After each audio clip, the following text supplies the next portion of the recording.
Hello everyone. Hello everyone, and thank you all for your attention, for participating in this stream, and of course many thanks to all the members of our community who will watch, who will join later on, and who will watch this stream in a recording. First of all, of course, I want to congratulate all the Orthodox Christians. Happy Easter! We are celebrating Easter today. It's one of the greatest, if not the greatest, celebration in Orthodox Christianity, of course. And yes, dear friends, I had the idea I should spoke about during the first update today, but I will share with you this idea now. So I made decision to make these live streams in a Telegram report style, in a style that I was doing live streams on Rumble channel. Unfortunately, there were some technical issues with Rumble. I'm unable to make live streams on the Rumble, but I will transfer style of that Telegram reports on YouTube, and hopefully you will find it interesting, because there are so many times that I have I posted on Telegram interesting, in my opinion, information or videos, and I cannot share that on the during the news update, main news updates, and now with this style of the live streams, I will have opportunity to share with you informations that time to time are not in the main news updates, are not making it to a news update. Hopefully you will find it interesting. It's better to see than hear, and well, that's how it's gonna look, dear friends. I opened YouTube, and this is my Telegram here, and I will go through Telegram what I reported today, and same time I will monitor chat, and whenever I see question or topic that I can engage, I will react. So probably it will be more better way, I will say. I will be more engaged in a conversation. So let's see. If you didn't like this format, I will go back to old one, when I have first half an hour for news updates, and then Q&A part of the live stream. Let's see. And well, first of all, that's how I start my working day, with the greetings to all the members of our community. And today is Easter, so of course I congratulate all the Orthodox members of our community with Easter. And then I posted this video. Unfortunately, there was an incident. In Israel while Orthodox Christians were gathering for a holy fire, and the security asset of Greece delegation was pulled out from the church. This is definitely not a nice thing to see in a church, and as I understand, this has happened like first time, and Greek opposition was very upset about this and demanded some strong reaction from Athens, although I don't know how officials in Greece gonna react on it, but truly unpleasant situation, that's for sure. Then I shared, let me check if there is any questions. Oh, dear friends, I almost made this crucial mistake. I was planning to start a stream with the question that I received on Boosty after previous stream, so I was unable to answer on that question on the stream, and I will do it now, if I may. So question was from Carlos Gaspar, and Carlos Gaspar, if you are watching this stream, thank you very much for your donation. And for your question. So, question is, what's your take on Musab Hassan Youssef regarding their situation? He was on a get sad lately. Dear friends, if you are not familiar with this individual, he is a son of one of the founders of the Hamas movement. This is the person. Probably many of you, of course, are familiar with this person. He is actively engaged with the media, especially last several months, and he is very critical of Hamas, and not just Hamas, but in general. If you listen to his opinion, you may find it surprising that son of one of the founders of Hamas would be this critical of their one may say even resistance movement in Palestine. I may get it wrong, but I listened to several interviews of Musab Hassan Youssef, and well, that's the impression that I get. Seems like he's I mean, he has his own ways how to achieve peace, let's say this way. I'm not gonna go deep in this topic because I'm not that familiar with this person and his political views, but one is obvious, that he is a brave man. He is a brave man because he is going against a major narrative in Palestine, in Arab world, by the way, and that takes some courage to do so, and he is risking his life for his beliefs, and one may respect that. We may agree or disagree with his point of view. That's whole another story. But this individual is definitely a brave man. That's for sure. He was recently on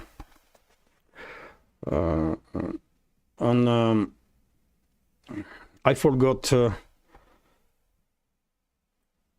How could I forgot?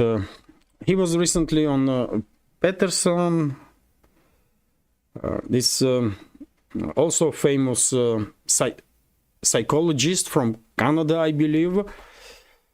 How could I forgot his name, man? I don't know.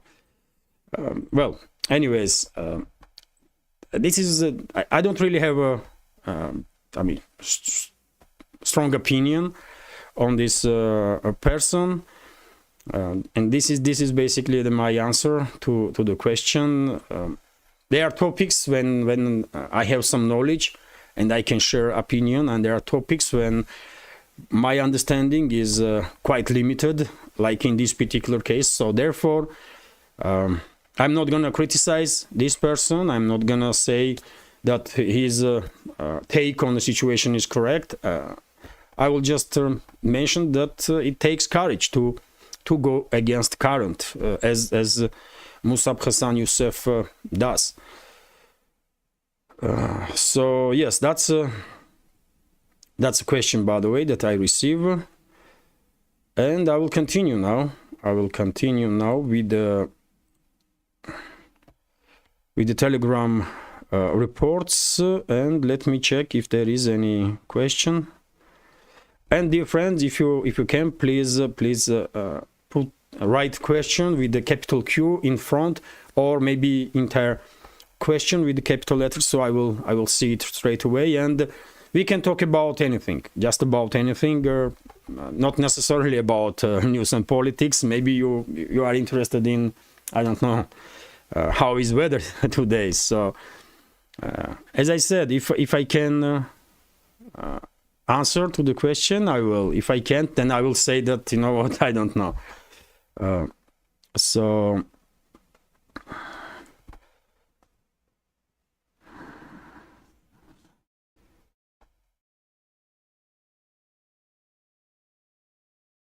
questions.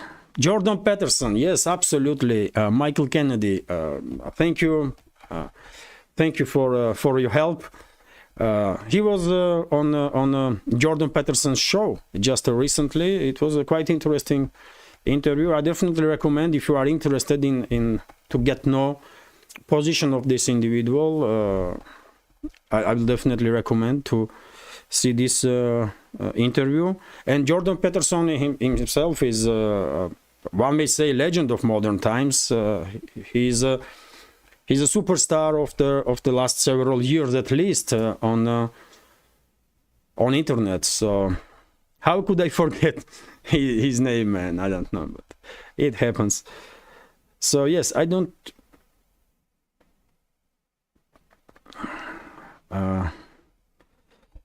So Yaroslav Pelesek is commenting, thanks for the answer.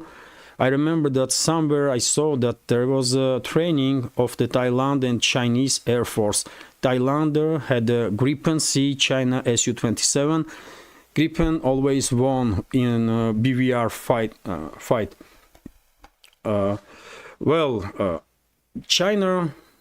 China operates its own versions of the Su-27.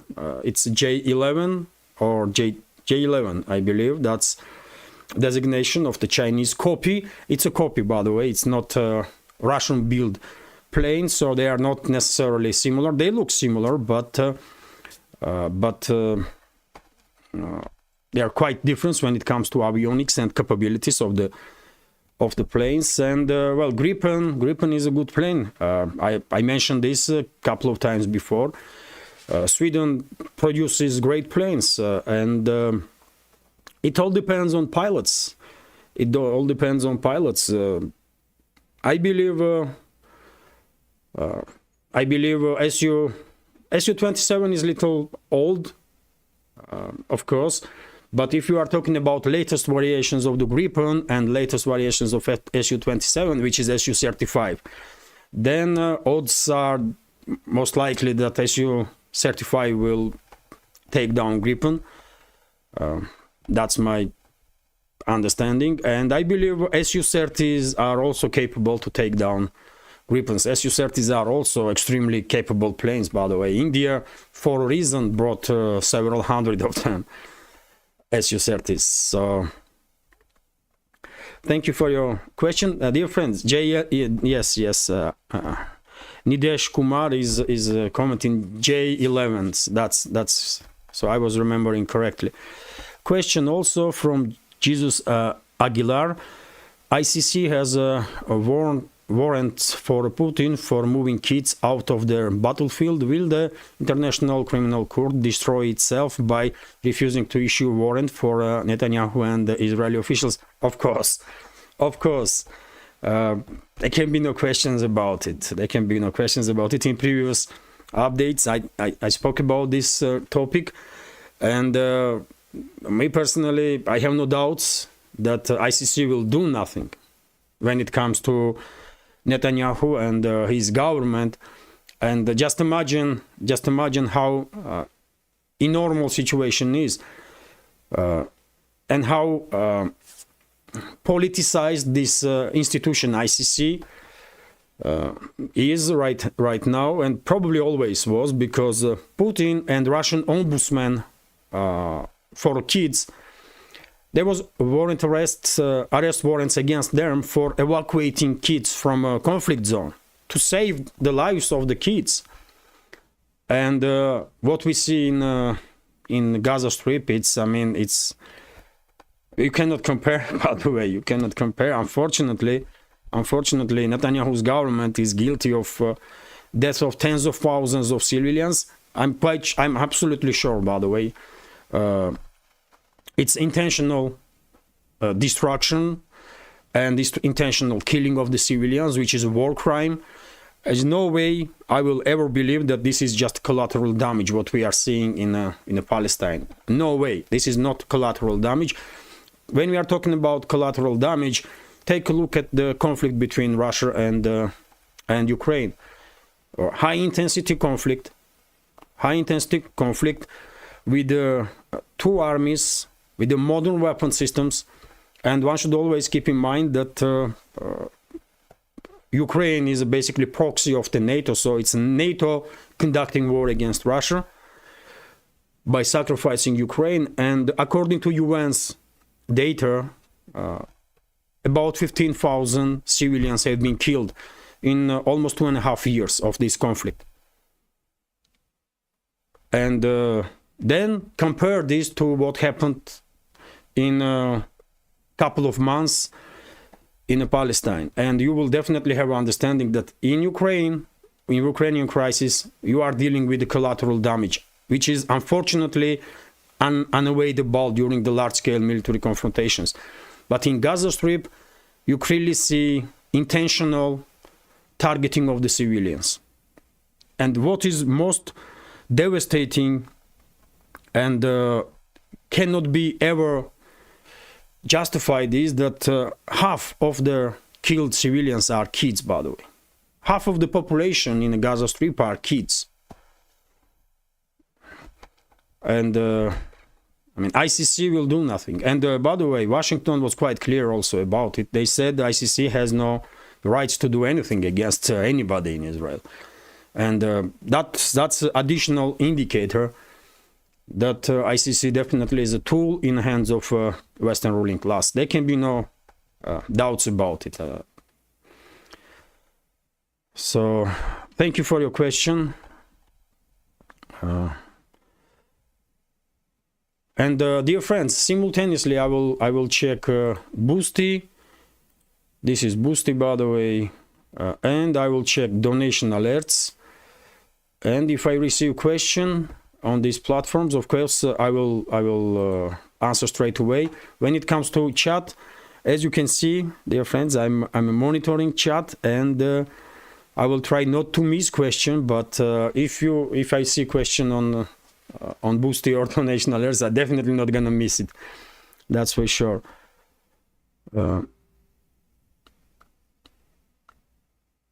George Williams is commenting, why are we allowing the elite to bring us to the brink?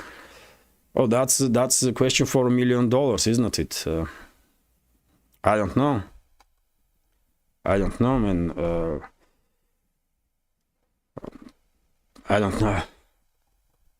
Unfortunately, grip of the Western propaganda on minds of the majority in the Western countries is so strong that I mean, they are able to do whatever they want and without being checked by anybody. Of course, there are groups of people in every country in the collective West that are well informed and are asking questions, but because vast majority is under propaganda, these relatively small groups of well-informed people are unable to influence the situation, and therefore those so-called elites are unchecked, and they are basically destroying Western world from within. I mean, this is just too obvious. Although try and explain this to people that are under propaganda, they will say that you are crazy or you don't understand nothing. They will turn on you while you are trying to help them. That's how it is. Anyways, dear friends, if I may, I will go through some posts on the Telegram, and simultaneously I will check chat also. And I posted this information about Macron. So Macron stated the need to continue dialogue with Russia. I mean, this guy is deranged, by the way, for sure. One day he is threatening Russia. Another day he is coming up with statements that there is, I mean, dialogue is needed with Russia. Can anybody take him seriously anymore? I don't know. Of course, it is necessary to have dialogue between Russia and every other country in this world. I'm all for dialogue and communication. But after behavior of Macron, for example, instability of this person, how can you take seriously anything that he says? I don't know. But also I shared this information that Russian aerospace forces destroyed 2 bases of Al-Tanf militants sheltering in the remote mountainous area of the Syria's Homs province. Yuri Popov, the deputy head of the Russian Defense Ministry's Center for reconciliation of their opposing sides in Syria reported. Russian airstrikes destroyed 2 places of deployment of the militants who left Al-Tanf zone and were hiding in hard-to-reach areas of their Amur mountain range in their Homs province, Popov said in a statement. So, of course, focus is shifted now on conflicts in Ukraine and in Palestine.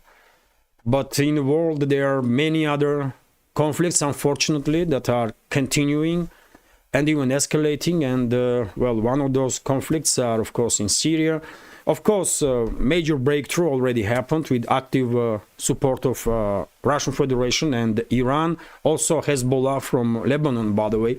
Syrian government managed to dealt a decisive blow to terrorists that were, I'm 100% sure, under control of the US Secret Services, US and British services. Although in the northern parts of Syria, some terrorist groups are still finding safe haven because northern western part, Idlib province, for example, is controlled by Turkey and pro-Turkish terrorist groups, and northern western part is controlled by pro-Turkish formations, and northern eastern part by Kurdish armed formations that are under protection of the NATO forces, including US forces. Although some other terrorist groups also using this cover of the NATO states, let's say, and they are conducting strikes on Syrian Arab army, on Syrian government from those areas. And well, Russia is there, and Russia is continuing to support Syria's legit government to defend itself from NATO aggression, basically. That's what it is. At this point, on the initial stages, it was not just NATO, but Saudi Arabia, Qatar, some other regional countries, Israel, they were involved also. But at this point, regional countries, maybe with the exception of Israel, are out of this conflict mainly, and with the exception of Israel and Turkey, by the way, of course, and main force is, of course, NATO. Anyways, let's continue. And today, by the way, Chinese leader Xi Jinping visited France. He will have a several-day trip in Europe. He will visit France. He will visit Germany, if I'm not mistaken, also Serbia, Hungary. So it's gonna be very serious trips. I don't know what will come out from his meeting with the president of France, but I think with I think Chinese delegation will definitely try to build bridges with the Central European states. Hopefully, Montenegro, Croatia, Serbia, and Hungary will get engaged in this transcontinental, let's say, trade projects, economical projects that China is leading with its Belt and Road initiative, and well, those countries will benefit immensely, of course, if they will participate in this projects.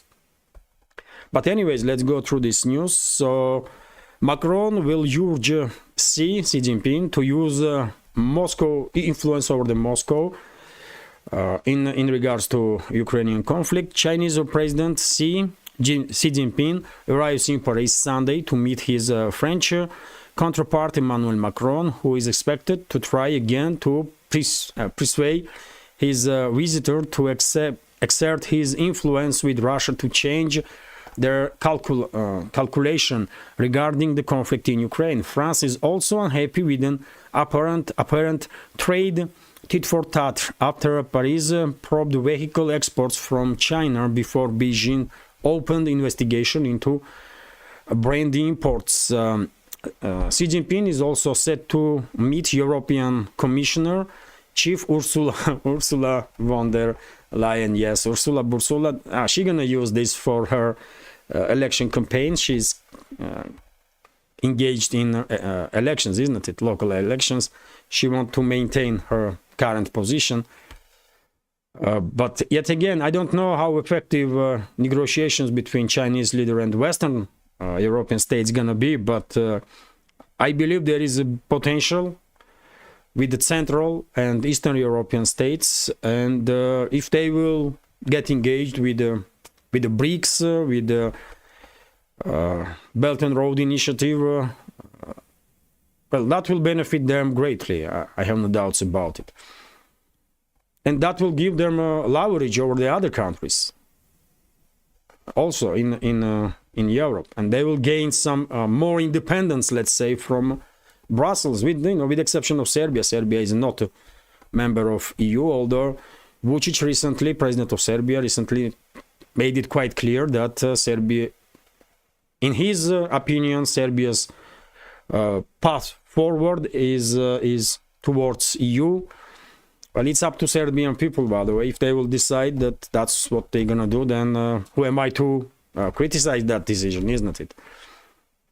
Also, I always share, by the way, videos, updates from other channels that I follow, and I share today's update from New Atlas.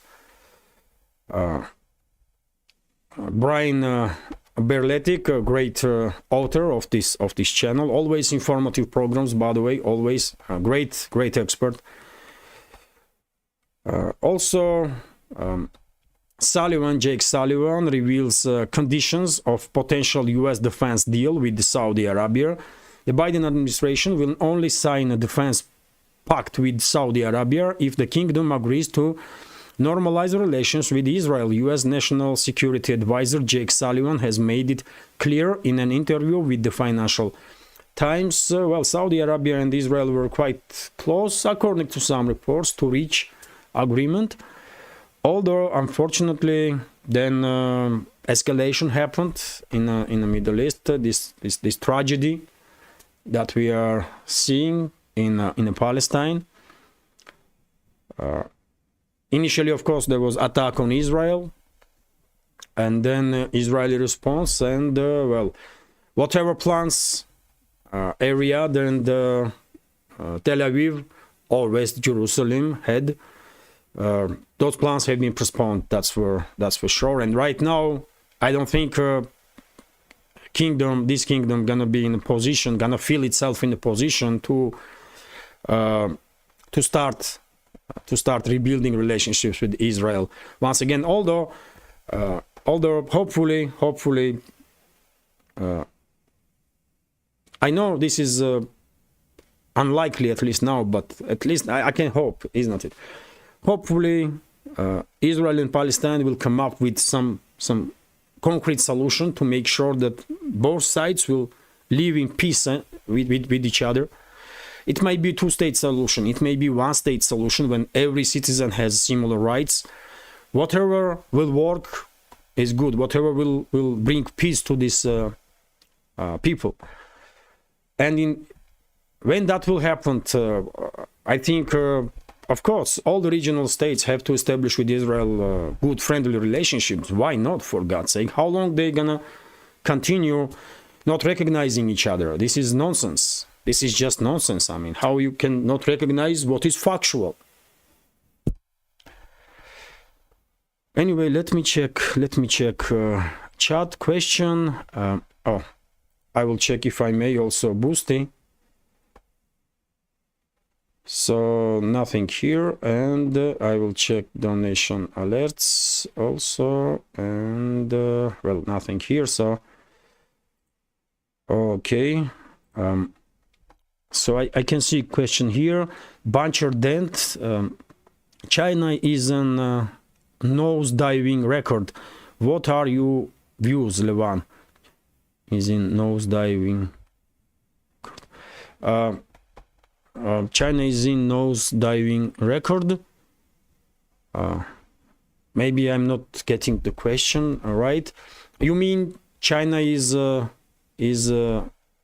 Chinese economy is crumbling or China is failing. I know Western media is pushing this narrative that Chinese economy is on the brink of collapse, and this will happen with China and that will happen in China. I'm a little skeptical of that because, well, whenever it comes to Western media outlets, by the way, you should be careful. They are pushing propaganda like 90% of the time, I guess. I even find it difficult to watch Western media outlets or read Western media outlets. That's how bad they are right now. Although I have to do it because of my work. And just to know what narrative is being pushed by Western media. Well, I don't know. I don't see Chinese economy is crumbling. Every economy has some issues. Chinese economy is no exception, but this year, according to latest estimates, Chinese GDP will grow 5%. US economy will grow at best 2%, at best. And China is catching up with the US with the GDP numbers. In PPP numbers, purchase power parity terms, China is already #1 economy in the world. In GDP terms, China is second after US. And but still, by the way, Chinese economy is rising and will catch up with US even in GDP terms in next 5 to 10 years. And I don't think it will collapse. I just don't see it coming. And always, by the way, when I see something have been pushed by many channels simultaneously in the Western media space, I always think, why? What happened? I mean, all these people wake up suddenly one day and decided that they're gonna make videos or they're gonna write articles about Chinese economy collapsing. It's all organized, and I would be skeptical of that kind of reports. But of course, Chinese economy must have some issues. Every economy has some issues. Russian economy also has some issues, and there is even smaller countries, by the way, have some issues with economy that are much easier to run. So, in general, I don't believe Chinese economy are any way close to experience some serious difficulties, fundamental difficulties. No.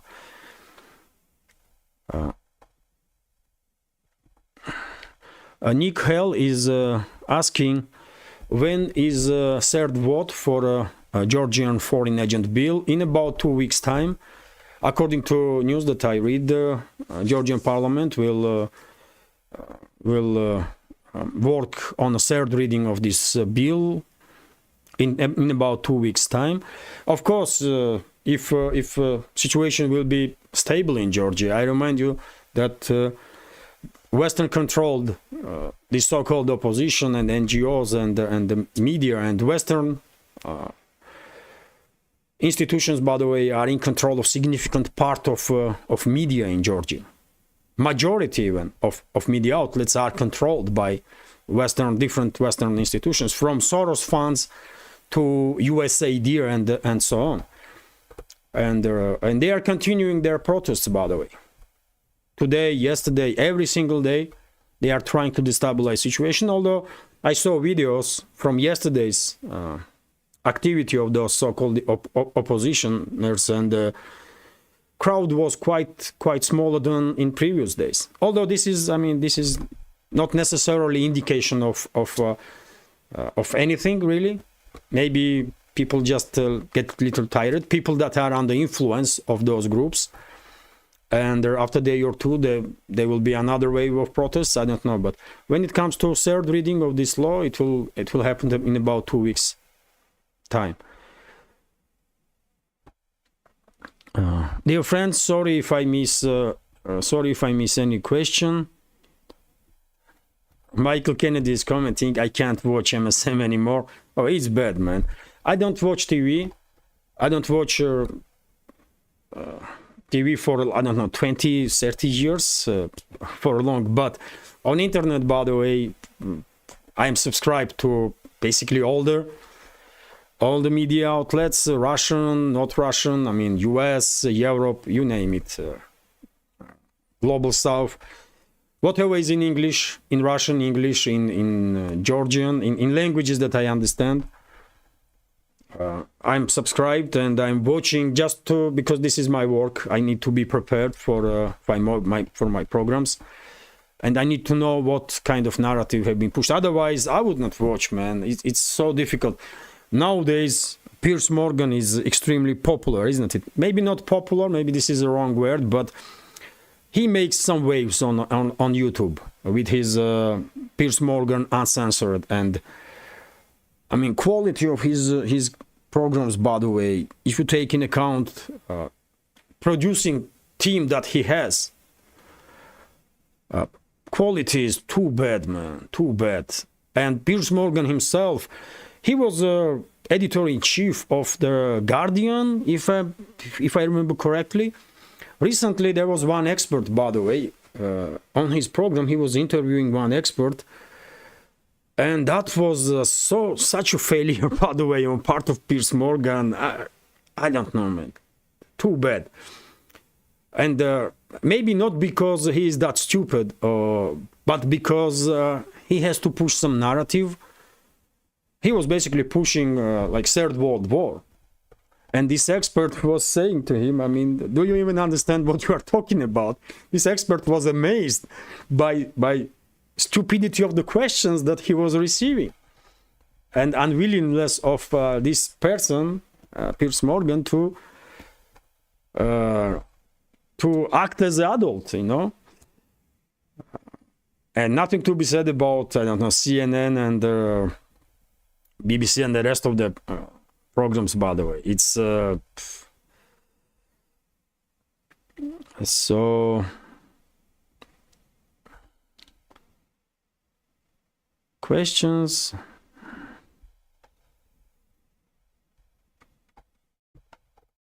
Once again, dear friends, thank you all for your attention, for participating in this stream. Hopefully, you will find this format little better than previous one, when I'm first half devoting just to informations and then to the questions. Now we are more engaged, I guess, and we can go on for maybe an hour, little longer, if there is interest. If I see that you are here, we can continue a little longer.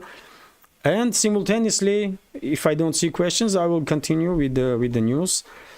And I can see a question right now. Turbo Rec is commenting 2% GDP of the USA could be at least from Apple and the Tesla, still in China.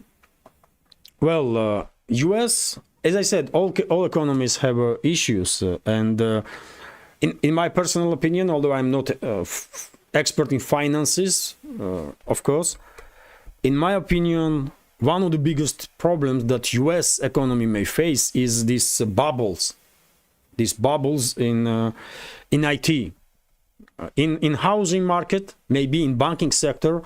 And yesterday or day before, I was watching one of the programs, and some 300 banks, by the way, in US are under risk of bankruptcy. And I was surprised, because 300 banks, this is big, man. This is not some small stuff. And what we can say about this bubble in stock markets? Apple is like $1 trillion company. Tesla is also somewhere there. Google, and this is all and many others, by the way. And this is all IT companies. If anything goes wrong, that bubble gonna burst, and it might destabilize U.S. economy significantly, because, for comparison, in U.S., as far as I know, from 40 to 60% of population, one way or another, but are engaged in a trading, directly or indirectly, through some funds, in trading on stock markets. In Russia, for example, only tiny margin of the people are engaged in a stock trade, and therefore no one really will notice, probably not no one, but significant, I mean, majority will not even notice if Moscow Stock Exchange will lose, I don't know, man, significant percentage, or if some companies will drop significantly. But in US, if such stuff will happen, I mean, that's gonna be a big deal. And I'm afraid one day it will happen, because I don't really understand how Apple can be $1 trillion company. I just don't get it. They are producing whatever they are producing. First of all, they are making it outside of US in general. They are shifting their production from China to India nowadays. And after all, man, it's just an IT company. How it can cost more than, for example, companies that are working with the goods that have forever value. Energo companies, companies that are working in diamond field, in gold field. I don't know, man. As I said, I'm not a financial expert. Therefore, my knowledge is limited in this sphere. But I just feel like it's a bubble there, and it will burst one day. And that's why US GDP probably are inflated significantly, because, I mean, how many trillion companies you're gonna have? I don't know. Also, question that Moonlight Shadow is asking: do the Russians get along with the Norwegians? Why not? I mean, we get along with everybody. I mean, I don't think there is any issue with any country or any people.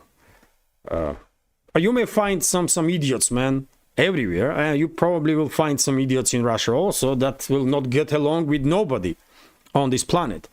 But in general, I mean, I'm little even surprised by question. Why should be any issues there? I don't know. Government of Norway or government of Finland or government of France or Germany or UK or US, that's government, and the so-called elites are one group, and we should always put that in mind, that this are not necessarily representatives of the people or societies, because we all know that societies can be manipulated, especially with propaganda tools. And therefore, if you want to blame someone, blame the so-called elites, the so-called ruling class, decision makers. And majority here has exactly the same approach. And I don't think you will, if you go in any city in Russia, in any village, just anywhere, and ask first 100 person, do you have any issues with any society from collective West, let's say, Norway or, I don't know, Sweden? They will say no. They will be surprised that you are even asking question, because, I mean, why should ordinary people be, unfriendly to each other?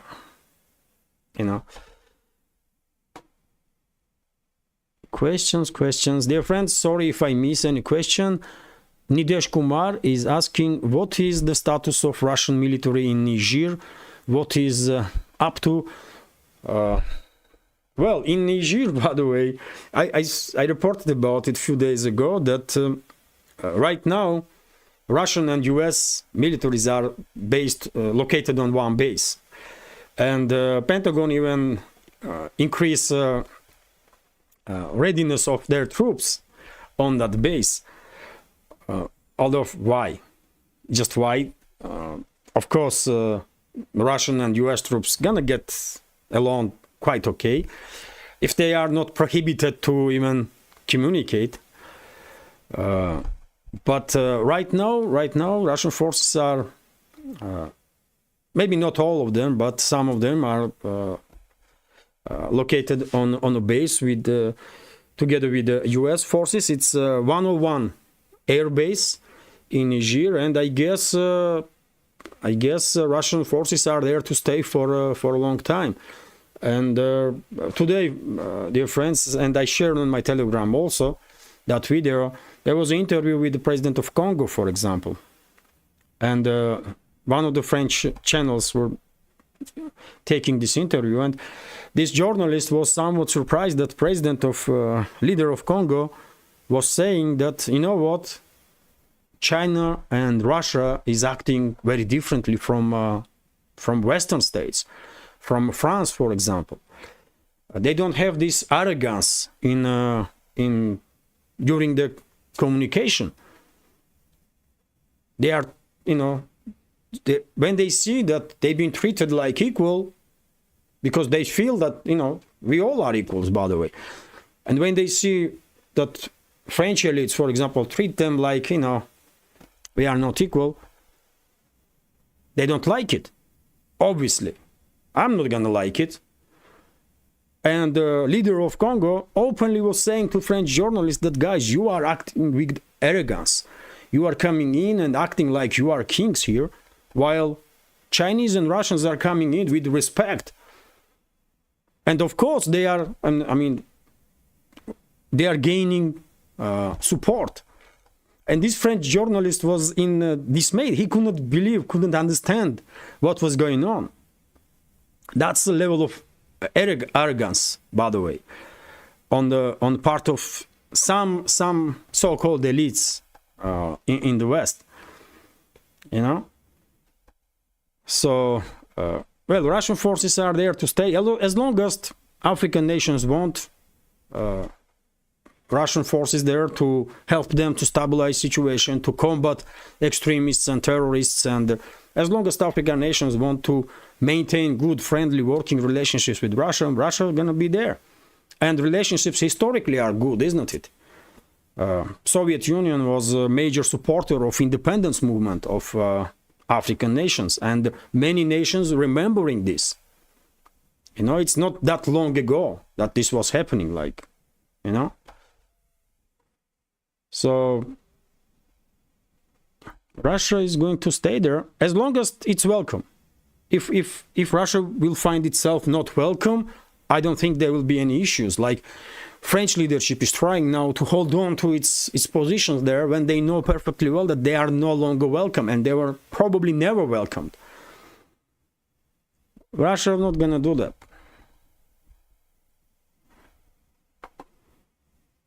Let's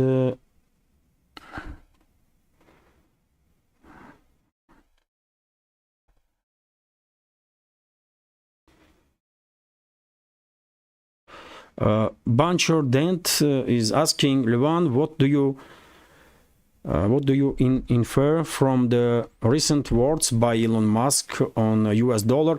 Well, he said that US dollar is going down, Elon Musk, isn't it? And he's basically warning everybody that actions of the US government is not really helping process to maybe restrain is not the right word, to slow down at least process of de-dollarization. But I think train is gone now.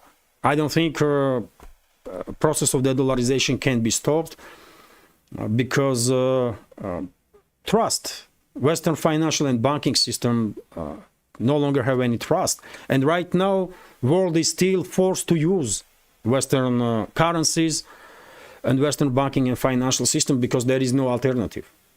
But once BRICS comes up with alternative, and that's it.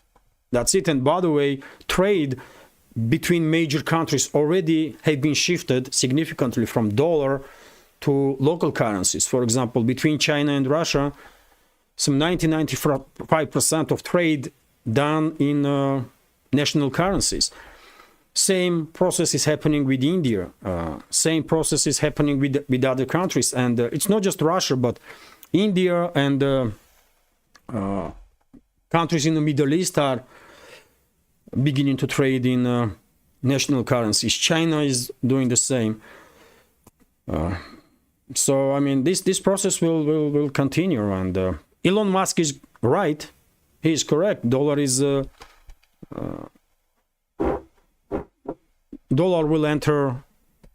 already has entered the very difficult times, and it cannot stop.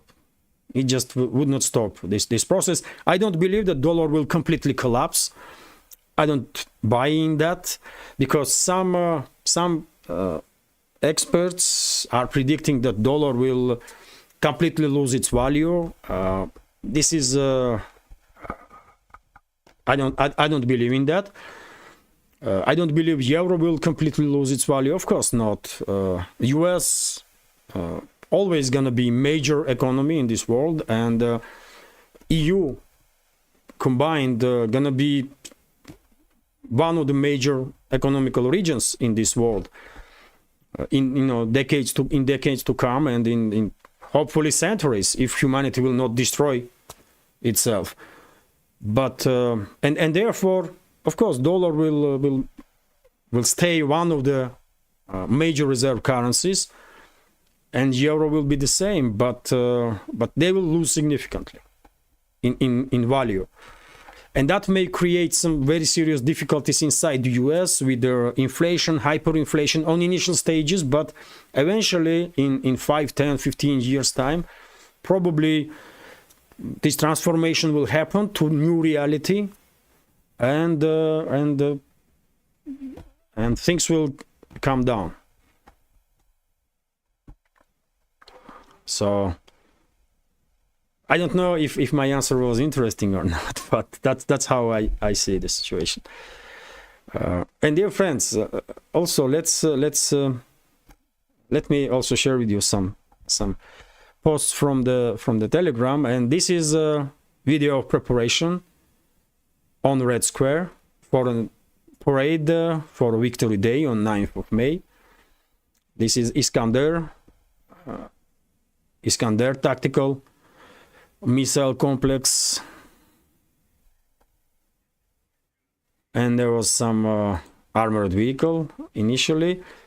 I guess there will be no tanks this year also, maybe only T-34-85s, World War II era tanks that have a huge symbolism in Russia.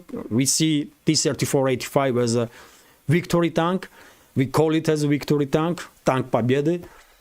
It's a legendary tank, of course, T-34, and of course one of the latest iterations of the T-34, T-34-85.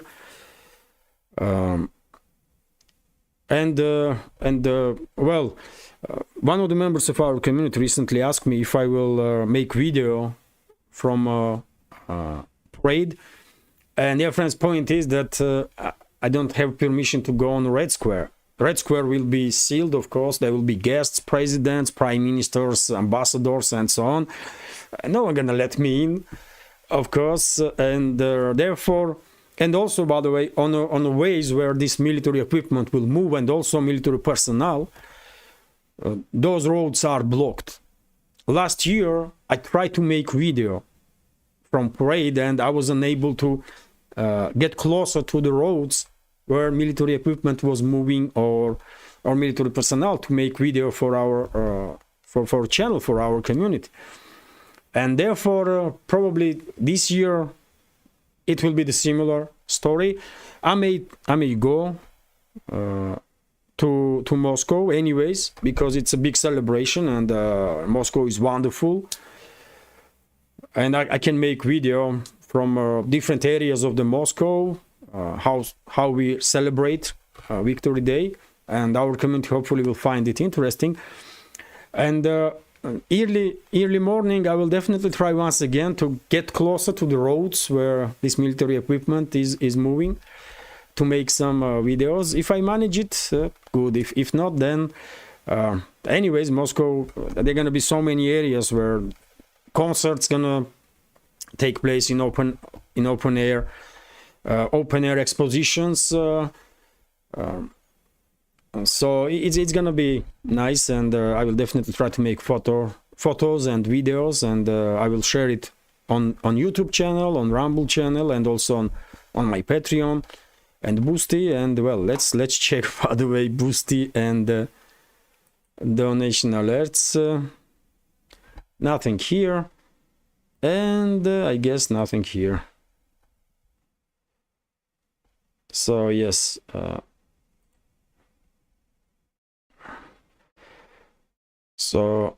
and when it comes to expositions, dear friends, this week, as I promised, I will definitely go to next week. I mean, it's still Sunday, isn't it? So next week I will definitely go to Moscow, and I will make video from open air exposition of the trophies from Zone of Special Military Operation. 100%. I may publish that video initially on my Patreon page, and in a couple of days time I will ask permission to our Patreon community. Hopefully they will agree that I will upload that video on YouTube and Rumble also, and yes, hopefully you will find it interesting. And then I shared on my Telegram well, link to my first update from YouTube channel. Unfortunately, because the Rumble, I mean, let me show you what I mean when I'm talking about Rumble. This is Rumble, and when I want to open it, it just won't open. It will open only if I'm using VPN.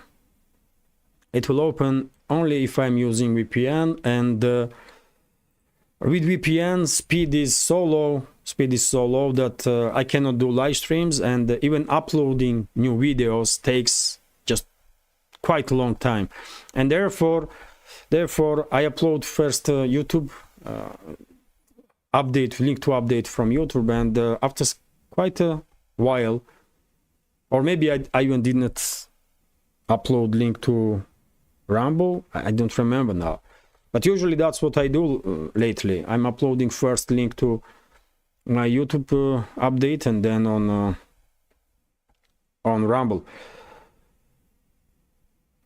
Whenever this technical issue will be resolved with the Rumble, I will definitely start again making live streams with Telegram reports program. I may come up with some new programs exclusively for Rumble.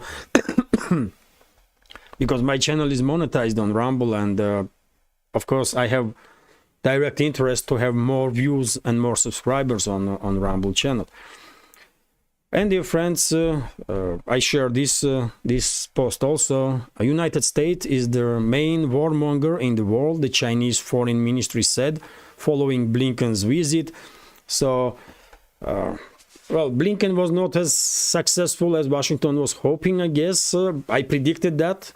I was saying that Blinken will probably gain no any more than previous visit, earlier visit of the Janet Yellen, head of U.S. Treasury, and that's exactly what happened. And what is quite unfortunate, by the way, Blinken was still in China, and during the press conference he started threatening China with sanctions, Chinese businesses. I mean, this is not the diplomacy, by the way. This is not the way you are dealing with the countries, or we should deal with the countries. What happened to Western diplomacy, for God's sake? I mean, why they cannot act decently? This is not normal. First of all, have a respect to country that you are visiting. And secondly, why you are constantly trying to threaten and intimidate everybody that you have some unresolved issues with? This is not normal. Just talk with mutual respect, and maybe you will find there's some compromises in communication. That's how things supposed to work. But I don't know, man. Western ruling class is out of touch with reality, I guess, in some parallel universe where they're still thinking that they can intimidate the entire world, while they no longer can. They just cannot. Also, by the way, I shared this video, destruction of Leopard 1 A5 German-made battle tanks in Ukraine with a Lancet drone. For Lancet, by the way, Lancet already destroyed Leopard 2s. Lancet destroyed Abrams tank, by the way. I will show you later on video of that today. Video starts circulating on internet of destruction of yet another Abrams tank, 7th or 8th one, and that tank was destroyed by Lancet drone. And of course, Leopard 1A5, quite old tank with minor armor, was no issue for Lancet, and this tank was destroyed. Let's go through question also. Let's go through question. Dear friends, also please share your opinion. Is this format better than previous one? So let's, I see a question here. Nidesh Kumar is asking, is Russia trying to diversify its imports in certain sectors like car manufacturing, chips and pharmacy instead on Chinese monopoly on your market?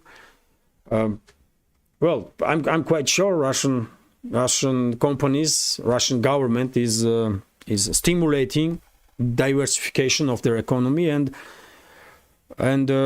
trade is increasing not just with China but also with India, also with Indonesia, also with the African states, with Latin American states, by the way. Middle East, of course. So process of diversification is there, obviously, but well, China is a major producer of everything, isn't it? Or almost everything in this world, and therefore, first of all, Russian government is stimulating local production.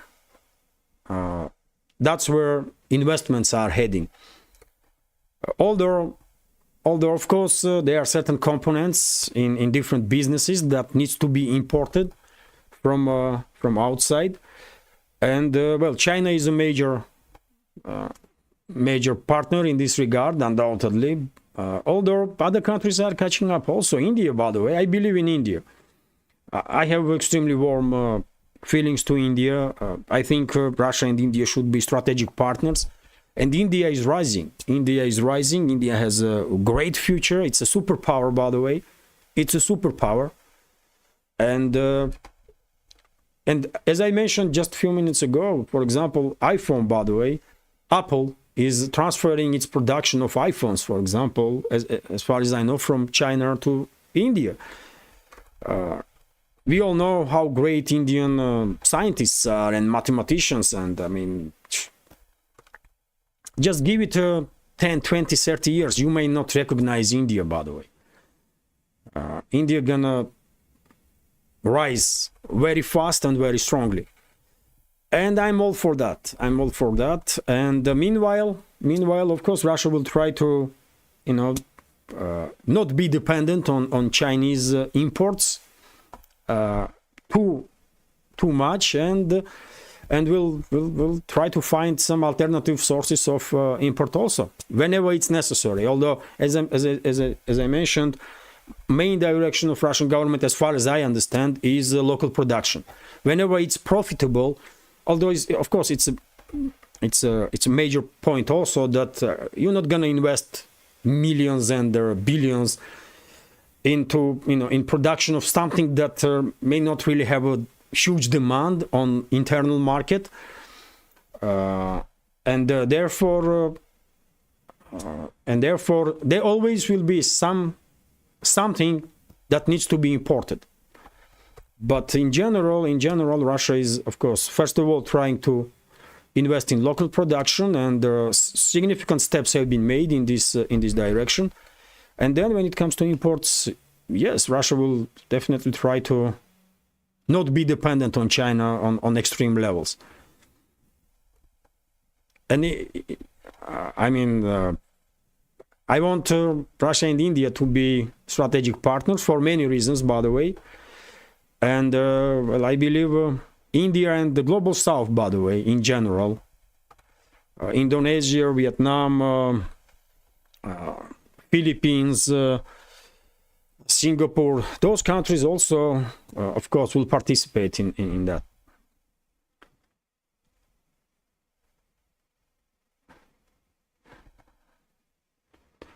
So, question, dear friends, sorry if I missed any question.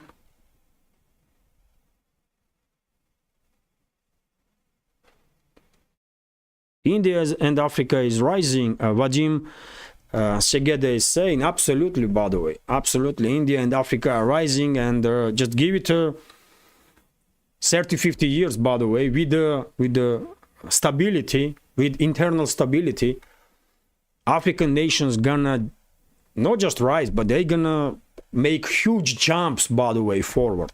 Huge jumps. So I absolutely believe, I'm with you, dear friends. I absolutely agree with you.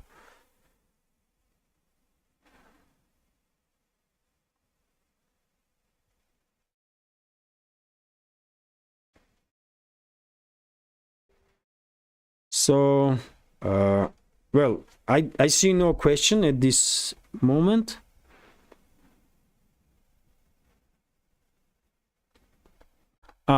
David Faulkner is asking if someone pays by PayPal, can message be sent to Levan with the PayPal payment? Yes, dear friends. PayPal, my PayPal, Magda is operating with my PayPal. Magda is our moderator. She is helping me. She is my sister-in-law. She is in Georgia, and because PayPal is not working in Russia, she is helping me with the PayPal. And she will transfer a question, of course, to me. She always informs me about donations, and I mean, I'm very grateful to her. She helps us a lot, and of course, she will transfer question to me, and I will answer. If not exactly during the stream, although she can message me a question right now on Telegram, I will see it. Or if I'm not if I was unable to answer this stream, I will answer on the next stream. So there is no question. There's gonna be no question on a Boosty, on the donation alert, or on PayPal that I will miss. I will 100% answer as best way I can, to be as informative in answer as I can. So let's go through some news, dear friends. It's already more than an hour, so I will share with you some more posts from a live stream, and then let's see if there is questions. I will try to answer. If not, then so let me also check.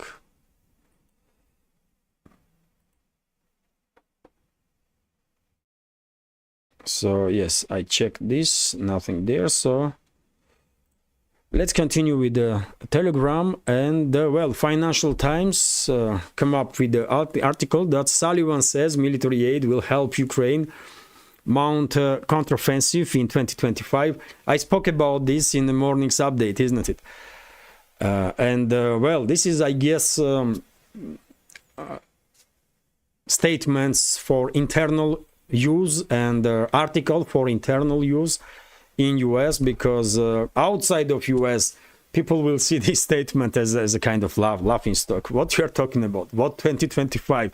You just allocated, at least formally, for Kiev regime 60+ billion, and you are saying that well, Ukraine may be able to do something in 2025. Are you joking or what? It's as I said, man, it's becoming extremely difficult to take seriously these people in high-ranking officials in the West. But these kind of statements are definitely for internal use. It's an election year, by the way, and of course, Biden's administration, or neolibs and Democrats, they are trying to somewhat calm down society in US, because more and more people are asking questions why so much money have been sent to some other countries, including Ukraine, while there are so many issues inside the US itself. And this is a legit question, isn't it? If I was a citizen of US, I will also ask question, what the hell? Remember in Baltimore, bridge was damaged and destroyed as a result of collision with their container ship. You think that bridge have been rebuilt, or some works have been done to rebuild that ship? No. It's a crucial for local area infrastructure that was destroyed. And how many months passed since that accident? And only like week ago, first ship, by the way, managed to pass through that area. Can you imagine that? And why is happening? Probably no one wants to fund this project. While because there is no money, probably that's gonna be explanation of those people that are in charge. And of course, if I was, for example, resident of Baltimore, I will ask, I mean, for God's sake, you don't have money to help us rebuild this bridge, but you have 60+ billion to send to Kiev regime, or in total you have some 95 billion to send not just to Ukraine but also to Israel and also to Taiwan. Why? What is going on here?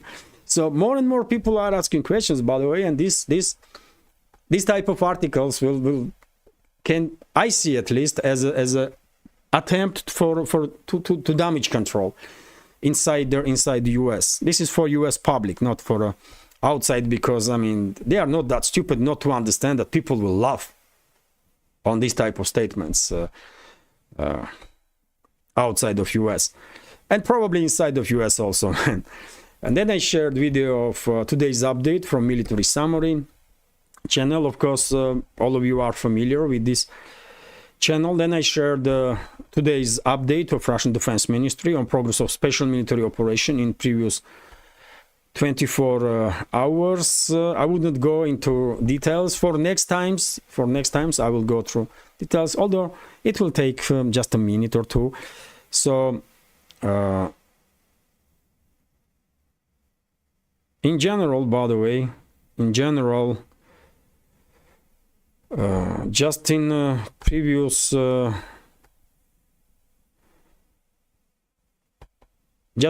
24 hours, as I can see here, Kiev regime lost about 1,200 military personnel and dozens of military equipment on line of contact. So remember what Russian Defense Minister said just like a couple of days ago, that on daily basis Kiev regime is losing about 1,000 military personnel. That's at least indirect confirmation of that, because of course you can take with pinch of salt report of Russian Defense Ministry, and you should take this information with pinch of salt. Undoubtedly it's a military conflict, and during the military conflict all sides are trying at least to manipulate with the information, but usually, and many experts are agree that Russian Defense Ministry's reports are not just accurate but quite conservative. So many are taking in account Russian Defense Ministry's report, and almost nobody really takes seriously any news that comes from Kiev in that regard. And this is, by the way, also from preparation to their day of Victory Day, when they will be parade in Moscow. And I can see here, let me watch from again. It looks like Su-30. Yes, it is Su-30 and MiG-29s, by the way. Su-30s and MiG-29s, and also this is Su-25s, of course. Yes. So they will be aviation also will participate in Victory Parade on 9th of May. If weather will allow, if weather will be okay, because last year I remember a last minute air show was suspended because of the weather. So let's see how it will be this year. Also, by the way, interesting news that Western sanctions against Russian aviation have not had effect. The number of flights in their country continues to increase, and this was reported by the Welt, German media outlet. Despite the EU and US bans on spare parts supplies, Russia can still service and operate Western-made aircraft. The publication writes, Russian airlines transported 105 million people in 2023, which is 10% more than in 2022. 105 million people used the Russian airlines, by the way, in 2023. significant number, isn't it? Significant, and it's more than in 2022, which definitely can be seen as an indicator of recovery after initial shock that Russian economy had to experience because of this huge number of sanctions that was imposed on Russia in 2022. Of course, it needed some time to adapt to this new reality, and I will say Russian economy managed to adapt to the situation, quite well.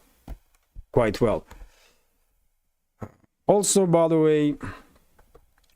way, this is interesting. This is interesting that in the West, two red lines of NATO's involvement in the conflict in Ukraine have been named. This is according to La Repubblica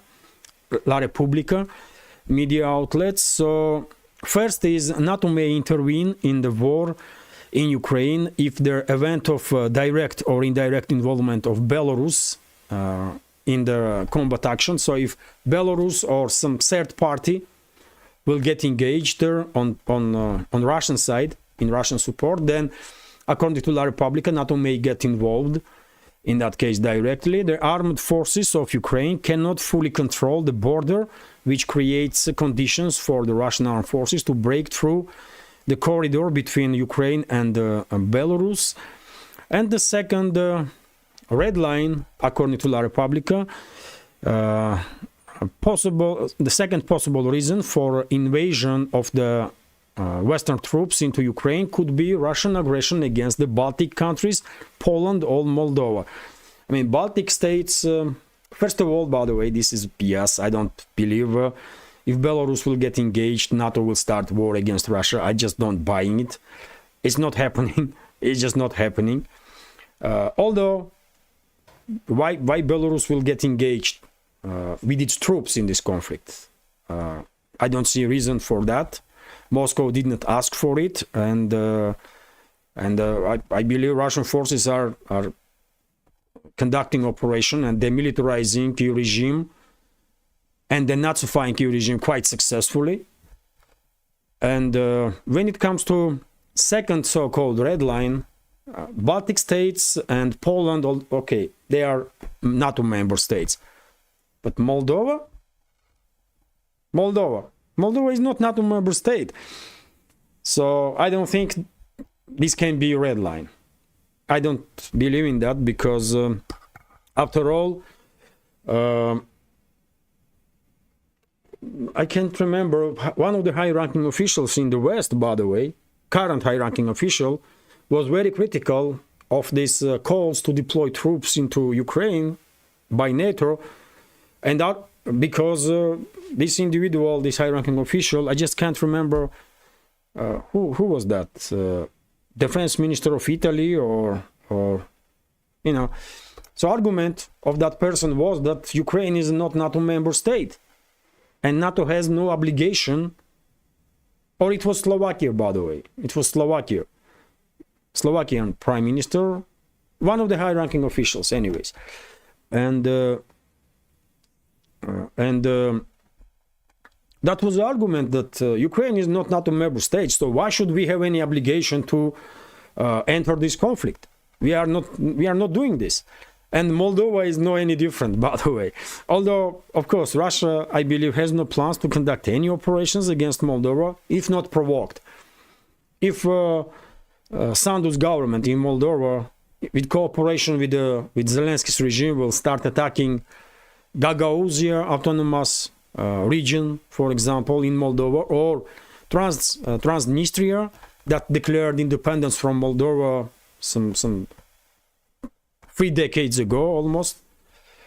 In that case, Moscow may get engaged, of course, but that will be direct provocation against Moscow. So Moscow will react. Moscow will not attack first. That's too obvious to me. So I don't believe in this second red line also, therefore. It's just, I don't know who they're trying to scare, man. With this type of articles, red lines. And when it comes to Poland and Baltics, why should Russia ever attack anybody if not provoked, man? I mean, you tell me. sometimes when I read this information from the Western media, or when I read about statements of Western high-ranking officials, I mean, I really wonder if those people really are thinking that we are sleeping and wondering how we are going to attack just about everybody in this world. Why, man? Why do you think that we are all about attacking some countries left and right? We don't. We don't. Unbelievable, man. Just unbelievable.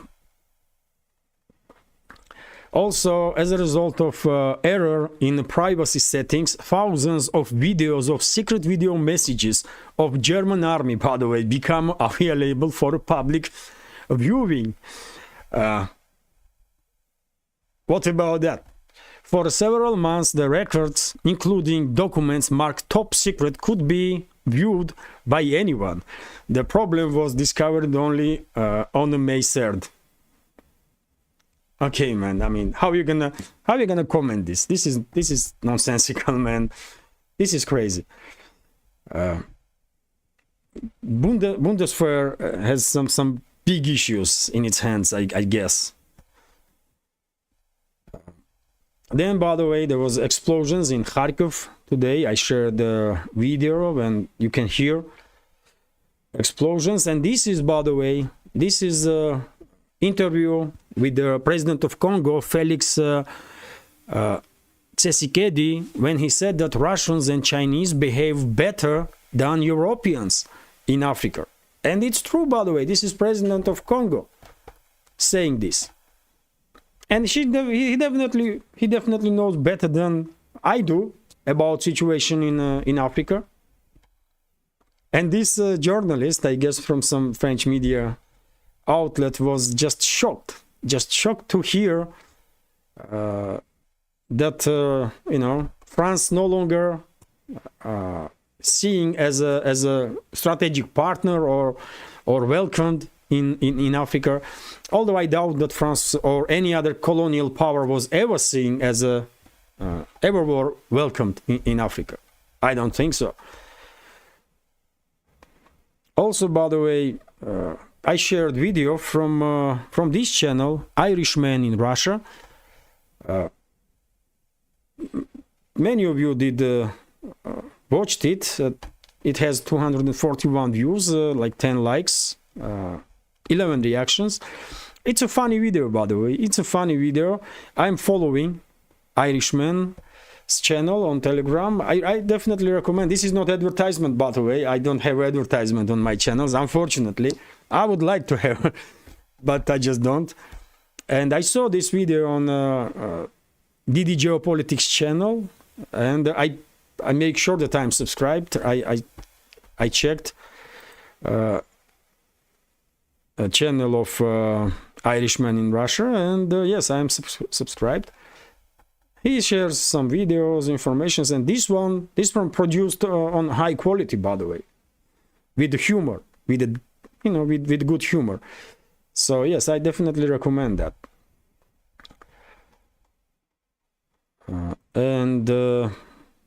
Well, then I shared the video from Duran, today's video from Duran about situation in Africa. US follows France out of Africa. That's a headline of this video. Of course, Duran, great show, great channel, and Alex Cristoforo and Alexander Mercouris, they are great hosts, great experts. I'm following on daily basis, and I'm regularly sharing their videos on my Telegram channel, of course. And if you are, by the way, by chance not subscribed to those channels, of course I recommend. Great channels, by the way. And I will never forget that Alex and Alexander and their team were very kind to me, because you all remember, many of you remember that I was writing comments under their videos and mentioning that, you know, I was mentioning that I also have a channel, and they could easily block me, isn't it? They could easily block me. Admins or Alex and Alexander themselves, but they did not.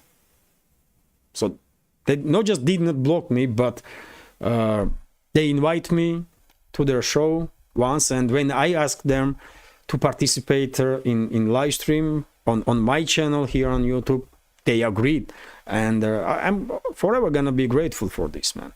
They are great people, absolutely great people. Also, by the way, Russian armed forces conducted missile strikes on Slavyansk thermal power plant today. And this is a picture of that strike, and some more pictures about preparation, some more photos about preparations to victory parade on 9th of May. So then I shared the video from how could I forget this channel, man? History Legends, by the way. History Legends. I shared video from History Legends, also a great channel, by the way, informative with you know, with good humor time to time. Of course, topic of the conflict is depressing, and it's a tragedy, but you know, if you don't humor may be escape, by the way, so therefore I don't think anyone can criticize anybody for a humor. Also, by the way, there was information today that the French military is already Ukraine. So I will read, if I may. Soldiers of the French Foreign Legion are already deployed in Slavyansk, says former Assistant Deputy Secretary of Defense Stefan Bryan in Asia Times publication. According to him, their advanced group consists of about 100 people recruited from the 3rd Infantry Regiment of this Foreign Legion of France. Among them are artillerymen and scouts. In total, as the article says, 1,500 French troops may arrive to support the Ukrainian armed forces in Ukraine. So I don't know if I'm not there, of course, but according to this former high-ranking official, about 100 French military personnel is already deployed in Ukraine, in Slavyansk.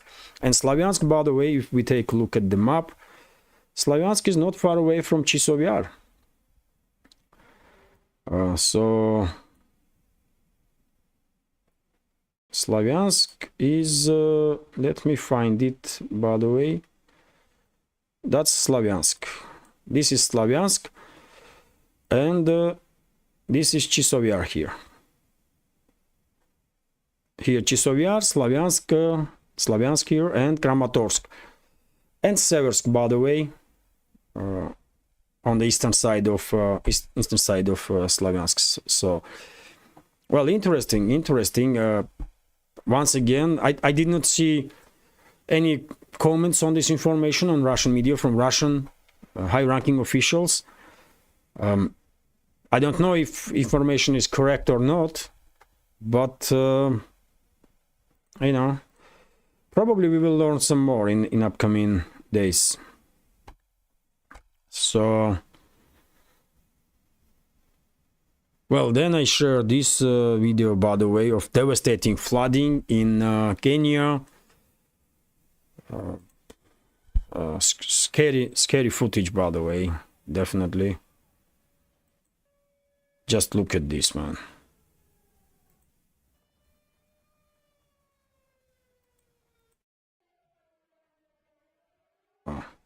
And unfortunately, there was a huge number of casualties as a result of this this flooding.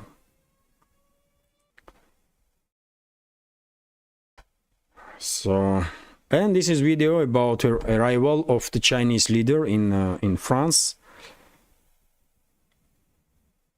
It's interesting that the Chinese leader is operating Boeing 747. I mean, That's Boeing 747. Why not Chinese plane? I don't know.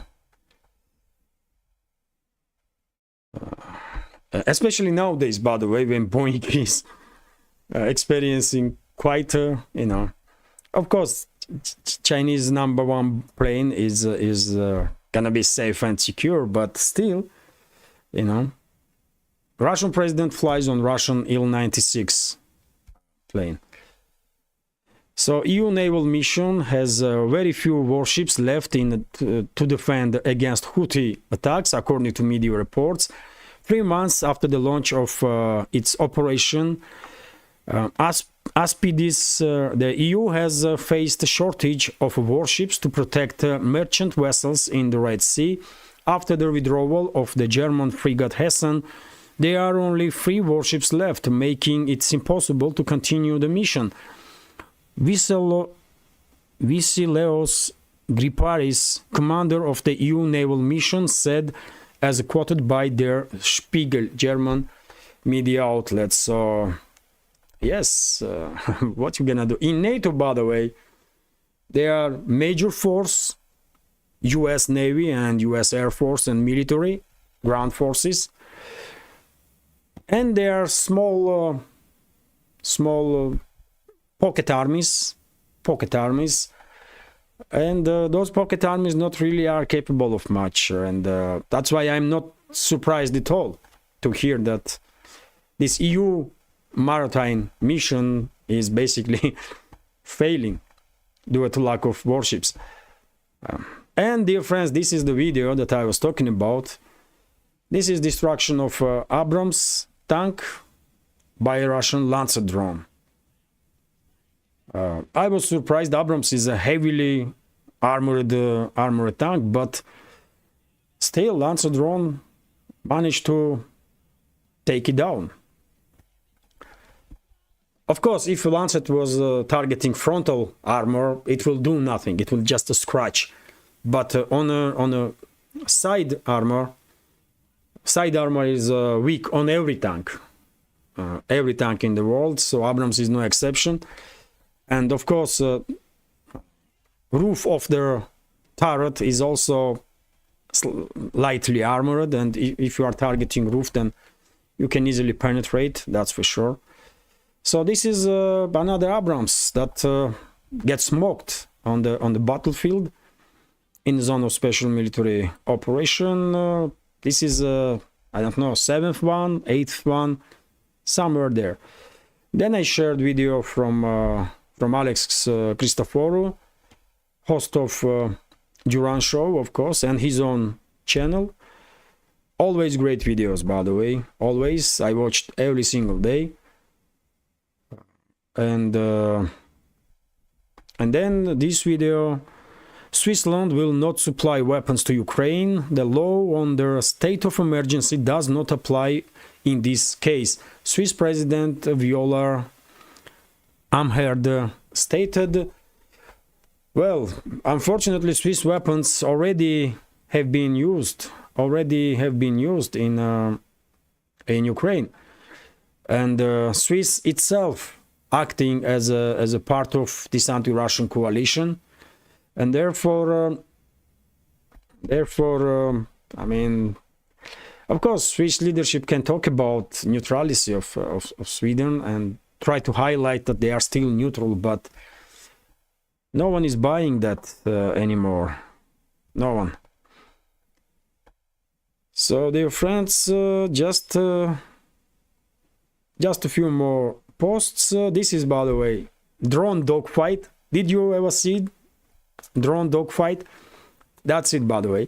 If you take a look, this big drone is a Ukrainian heavy drone, Baba Yaga, that's how they call it, and this small one smaller one is a Russian FPV drone, and well, that's how this dogfight went down. Splash one, and there is no more Ukrainian drone. Man, drone warfare is changing. Drones are changing warfare forever. That's for sure. And I wanted to also show you this video, by the way. This is so-called turtle tank with some mine clearing equipment on front of it. Just look at this, man.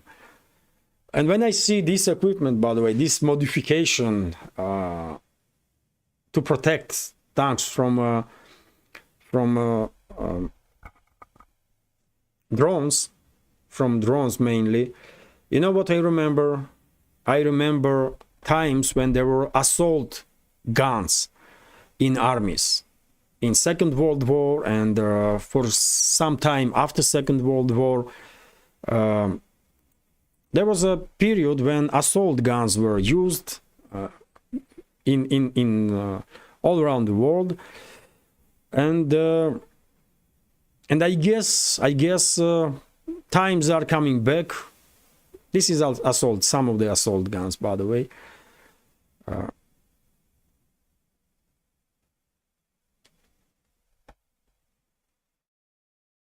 So I guess time is coming back when heavily armored assault guns will be reintroduced to the armies, because in this composition, turret is useless. Turret is just useless, isn't it? You cannot turn that turret, and those assault guns, they did not have a turret. Usually, there were some assault guns with a turret that were moving for some degree left and right. But mainly there were fixed guns on them. And yes, Michael Kennedy is commenting Su-152, also assault gun, of course, a legendary one. And I guess we will probably see comeback of that type of weapons, because they are heavily armored. They are heavily armored all around, and if this is the future for the tanks, to be protected from Jagdpanther, Germans had assault gun, of course. If that's the future of the tanks, then what is the point of having a turret at all? So I don't know, you tell me. Maybe I'm wrong, but this is definitely reminds me assault guns when I see this video. And well, this is it, by the way.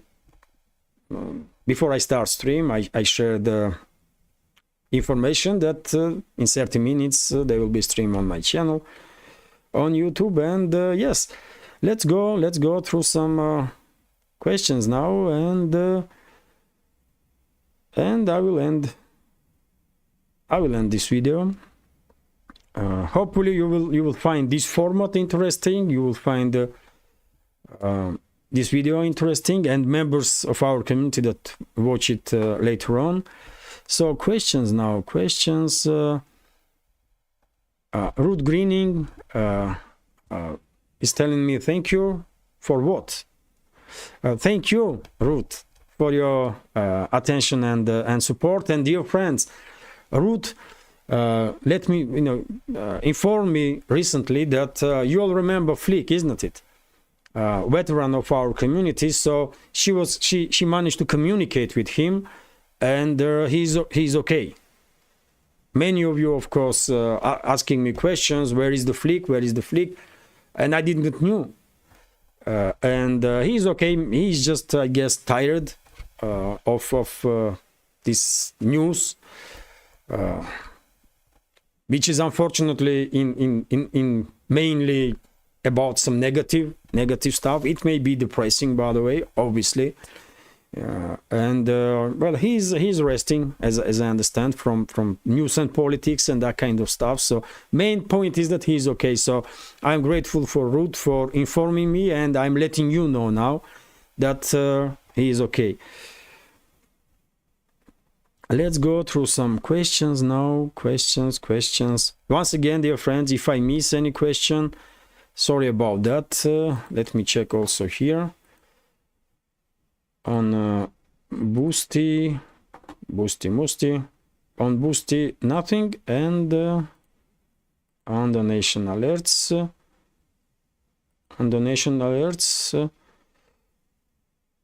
I have donation. Just try trader.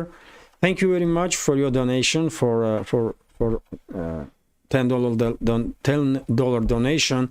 Very grateful. There is no question, but very grateful for your support. Thank you very much. And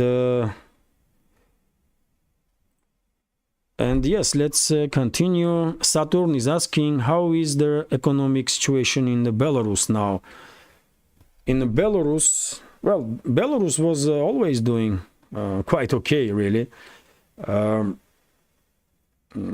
Especially when it comes to high tech, by the way, and agriculture.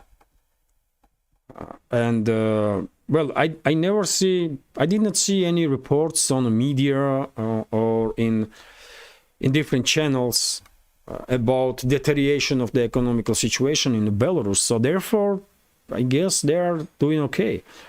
After all, by the way, Russia is here, and there is no reason why should Belarusian economy do any worse than Russian economy does. It's a huge market for Belarus, and many Belarusian companies are basically making majority of their profits in Russia, which is great, by the way, which is great. Two countries are, I mean, brotherly nations, basically brotherly countries, and you know, it's all good. I mean, I never really seeing any report about deterioration of the economic situation in Belarus. I don't see any reason for that.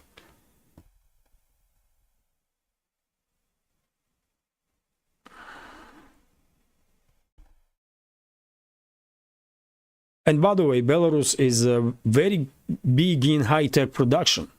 It's not just agriculture, and Belarus is doing greatly in agricultural sector, historically speaking. But Belarus is doing also, I mean, high-tech companies are popping up like mushrooms there. So they are doing okay. And of course, there are Soviet-era huge companies that traditionally are leaders of the market. For example, Belaz. Probably all of you know this brand Belaz. They are producing biggest you know, just let me,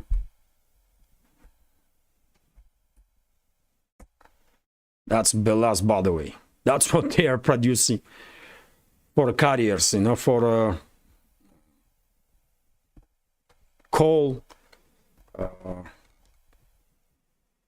shachty.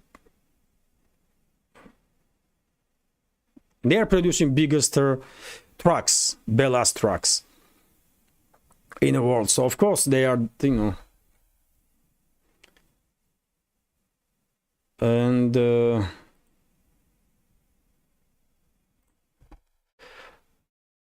how you say it, this open when coal is mined for mines. That's how I say it, mines, but for coal mines. Usually those trucks are used on coal mines or any other mines, open air mines. And everybody is familiar, I guess, with that piece of engineering marvel that these Belaz cars are, man. They are cost like, I don't know, man, millions.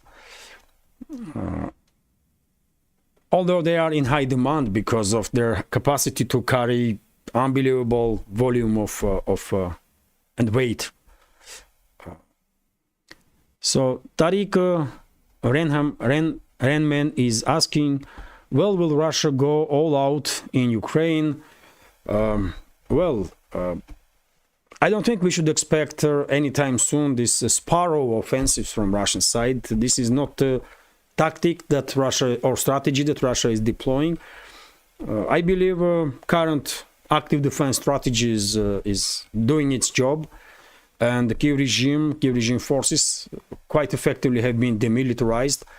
And when we will see collapse of Ukrainian armed forces or armed forces of the Kiev regime, I'm struggling to call that Ukraine's armed forces. it's armed forces of Kiev regime, armed formations of Kiev regime, really, especially now when the majority of the people have been forcefully basically mobilized, kidnapped from the streets and sent to the front line. So Kiev regime formations, once Kiev regime formations will start collapse all along the front line, not just in one direction or another, but all along the front line, then we should expect decisive actions from Russian armed forces. And when Kiev regime will be ready to sign capitulation. Well, right now, one may argue that we already are seeing collapse of defense lines of Kiev regime in Avdiivka direction, and this is true. No matter how many reserves Kiev regime is deploying towards Avdiivka sector, they are unable to hold on to positions. It's true, but as I said, it's not just one direction or two, but when we will see collapse of Kiev regime forces in general all along the front line, that's the time when we should expect some large-scale Russian offensives and decisive actions. And also, of course, it is important to know that at that point, I guess it will be inevitable that Kiev regime, whoever will be in charge of that regime, they will be ready to sign capitulation. When Kiev regime's formations will collapse in 1 month's time, 2 months' time, 5 months' time, I cannot know. But in my opinion, we should expect decisive actions only then. Not now, because of course, Russian army are well capable to conduct large-scale offensive operations now also, but it will, to minimize casualty numbers and to minimize destruction on the ground, of course, it will be more logical and it will make more sense if Russian side will conduct such decisive actions once Kiev regime's formation will collapse or will be on the brink of collapse all along the front line. First of all, to minimize casualty numbers and to minimize damage on the ground. That's key point in my understanding.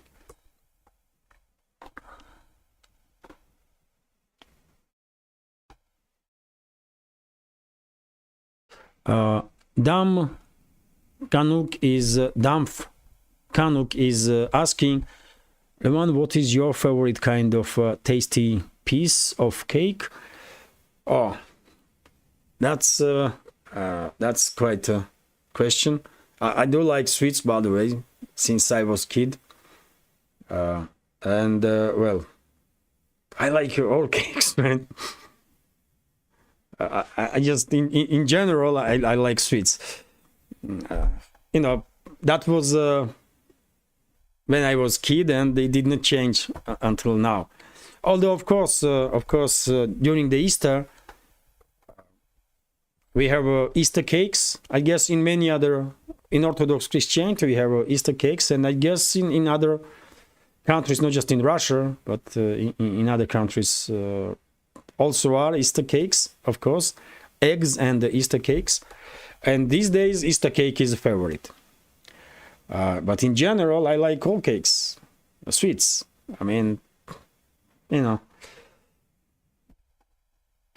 As I get older, I basically stop. I lost interest towards some fruits. I don't know why. But I still like some sweets. I don't know why. But who don't? Let's go through some questions. This update is quite long, dear friends. It's almost 2 hours. I have to end now. So, dear friends, sorry if I miss your question. David Faulkner is asking, will there be another Crocus event? American website warned of possible terrorist attacks in Germany. Let's hope there will be none of such tragedies ever again anywhere. Secret services should work on on matter and should exchange information between each other. Secret services of or security services of all countries to combat terrorism. Of course, no country is immune from such a terrorist attack. But I mean, let's hope it will not happen. Let's hope it will not happen, man. But no one can say for sure, of course. But let's hope nothing like that will happen in Germany or any other country, by the way. It's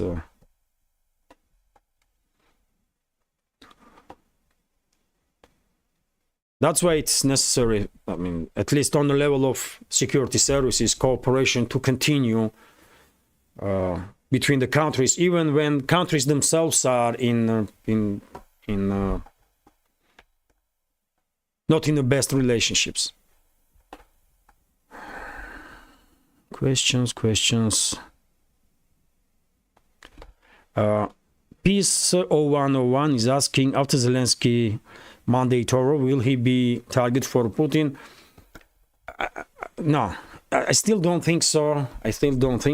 He was put on a wanted list in Russia, and I spoke about it this morning in the morning's update.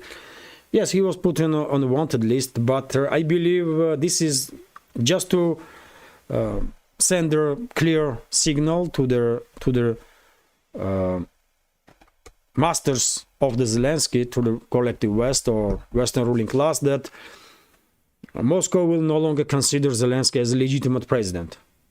So Moscow will refuse to talk to him because he would not be legit president after end of this month.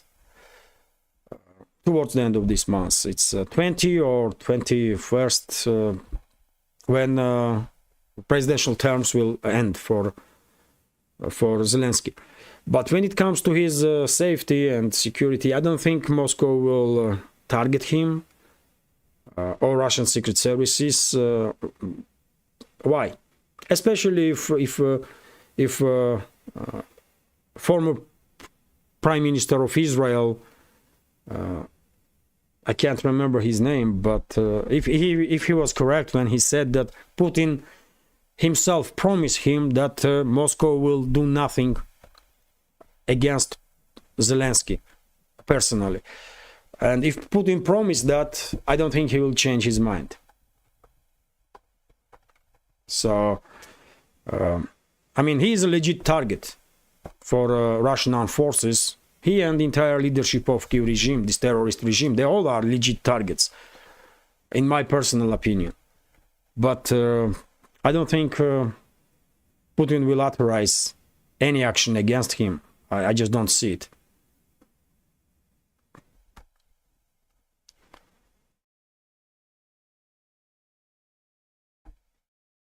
Probably Western secret services will take him out. Probably that's more possible, because after he will be used as much as possible by Western ruling elites, why they need him? Why they need him? I mean, for what? And that's why I'm saying only country Zelensky can run away from Ukraine and be in more or less safe environment is Israel. Because in US, in UK or continental Europe, I mean, local secret services may take him out, and local governments may authorize that because I mean, Zelensky is trouble. Why they will need him? They will take him out and will blame Russia. How convenient, isn't it? So therefore, I was always saying that Zelensky will most likely run away from Ukraine into Israel, and that's how it's going to be. If he will manage to escape, of course. Because I mean, in Ukraine there are confrontations also, internal confrontations, and who knows, man.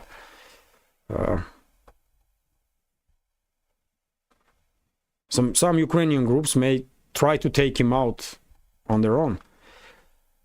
Anyways, questions.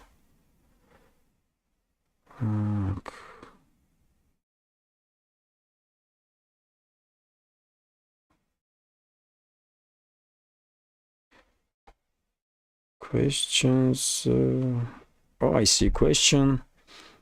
David Faulkner is commenting, or latest military summary says French troops got hit. Or by the way, military summary channel already had their update.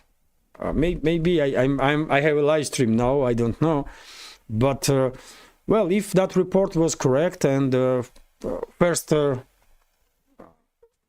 company of Foreign Legion of the France have been deployed into Sloviansk, I would not be surprised at all if Russian side will try to target that unit, of course.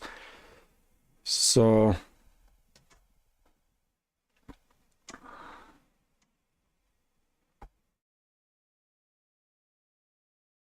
and dear friends, I guess this is it. Let me check once again. Boosty and русский брат. Спасибо огромное. Воистину воскрес. Thank you very much for your donation. No question here. Thank you for your support. And this is it, by the way. This is it, I guess. Hopefully you will find this update interesting. And I hope members of our community who will watch later on will also find it interesting. Our conversation, by the way, we spoke about so many topics, isn't it? And well, if this format is better than previous one, then maybe I will continue this way. I don't know. I'm more engaged, isn't it? When I'm commenting on my Telegram reports, and same time I'm seeing chat. And sorry if I miss your questions, dear friends, but well, I did answer to quite a lot of questions, isn't it? Thank you all for your times, for your attention, for your comments, questions. Have a great day. And question from Nidesh Kumar. If all French troops die, who are going to secure Olympics? Well, that's quite a question. I still want to believe that Macron will not commit such a crazy act and will not deploy French troops into Ukraine. I don't want to see further escalation, by the way, between Russian and the Western states. I don't think any of us wants to see that. So therefore, I will maintain skepticism about this information of French troops being deployed in Ukraine. But it is possible, man. Macron is, I don't know. It is possible that French troops have been sent to Ukraine, and according to some reports, as David Faulkner informed us, French troops have already get hit in Ukraine, which is not really surprised. If they will be there, and if they are there, then of course Russian forces will react on it. And Moon Dragon is asking, Levan, will Odessa be taken? In my personal opinion, there is not even slight chance that Odessa will remain in the hands of those neo-Nazis and the fascists that are running Ukraine now. So I'm 100% convinced that Russia will liberate Odessa. 100%. I have no doubts about it, not even a second. I'm 100% sure that Odessa will be Russian. It is Russian city. It is Russian Jewish city, and that's how we know it. And of course, it will go back to Russia. It will be liberated. I have not from Kharkov to Odessa, at least, will be liberated from Russian forces, and I believe Russian side will go further than that. And after this conflict will end, Ukraine, most likely, in my understanding, will be divided between Russia and and NATO will control western parts of Ukraine, and the rest of their territory will be controlled by Russia, will be liberated by Russia. So hopefully, dear friends, hopefully you will find this this video interesting. And yes, I'm a little tired now. I have to end this stream. Once again, thank you very much for your attention, for your support, for your questions, comments. Happy Easter once again to all Orthodox Christians. Have a wonderful day and take care. Bye for now.